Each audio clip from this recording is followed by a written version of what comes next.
जम्मू कश्मीर के पूर्व राज्यपाल सत्यपाल मलिक का निधन हो गया, लेकिन वो अपने पीछे कितनी संपत्ति छोड़कर गए हैं, क्या आप इस बारे में जानते हैं? दरअसल ये जानने से पहले आपको ये जान लेना चाहिए कि सत्यपाल मलिक ने अपना एक वीडियो जब जारी किया तो उन्होंने बताया था कि उनकी माली हालत ठीक नहीं है, इसलिए वो इलाज भी नहीं करवा पा रहे हैं। तो चलिए अब ऐसे में आपको बताते हैं कि सत्यपाल मलिक कितनी संपत्ति छोड़कर गए हैं। मलिक ने 1970 के दशक में एक विधायक के रूप में शुरुआत की थी। राजनेता के रूप में अपने 50 साल के करियर में उन्होंने कई पार्टियां बदली। उन्होंने मेघालय के राज्यपाल के रूप में भी काम किया। सत्यपाल मलिक की कुल नेटवर्थ की बात करें तो साल 2004 में उन्होंने आखिरी बार भारतीय जनता पार्टी के टिकट पर बागपत से चुनाव लड़ा, लेकिन उन्हें जीत हासिल नहीं हुई। इस चुनाव के दौरान दाखिल चुनावी हलफनामे में उन्होंने अपने पास कुल 76 लाख रुपए से ज्यादा की संपत्ति होने की जानकारी दी थी, जबकि उन पर 3 लाख रुपए से ज्यादा का कर्ज था। साल 2004 में उनके और उनके डिपेंडेंट के अकाउंट में कुल 19 लाख रुपए से ज्यादा जमा थे। वहीं इन्होंने बॉन्ड्स, डिबेंचर्स और शेयरों में 2,10,000 रुपए निवेश किए थे। बात करें ज्वेलरी की तो सत्यपाल मलिक ने अपने हलफनामे में उस समय कुल 180 ग्राम गोल्ड होने की जानकारी दी थी।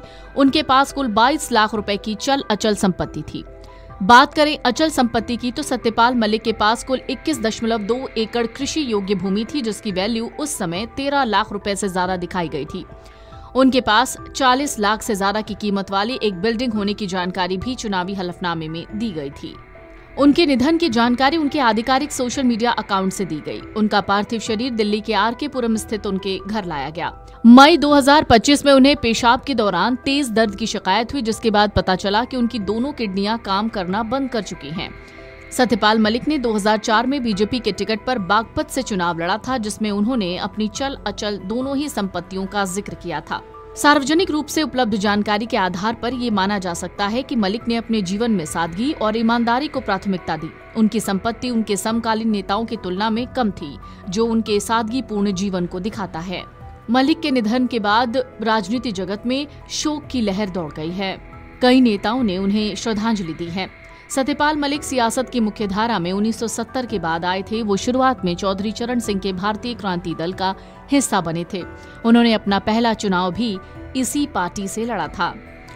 बाद में जाकर केंद्र में जनता दल की सरकार बनने के बाद उन्हें पार्टी का सचिव और प्रवक्ता नियुक्त किया गया था। 1979 में उन्होंने अलीगढ़ से जनता दल के टिकट पर चुनाव भी लड़ा और जीत भी हासिल की थी। हालांकि सत्यपाल मलिक ने अक्टूबर 2021 में एक खुलासा किया था, जिसका खूब जिक्र हुआ था। उन्होंने कहा था कि उन्हें 2 विवादित फाइलें पास करने के लिए 300 करोड़ रुपए की रिश्वत देने की पेशकश हुई थी। एक रिलायंस समूह से जुड़ी और दूसरी एक आरएसएस पदाधिकारी से संबंधित फाइल थी।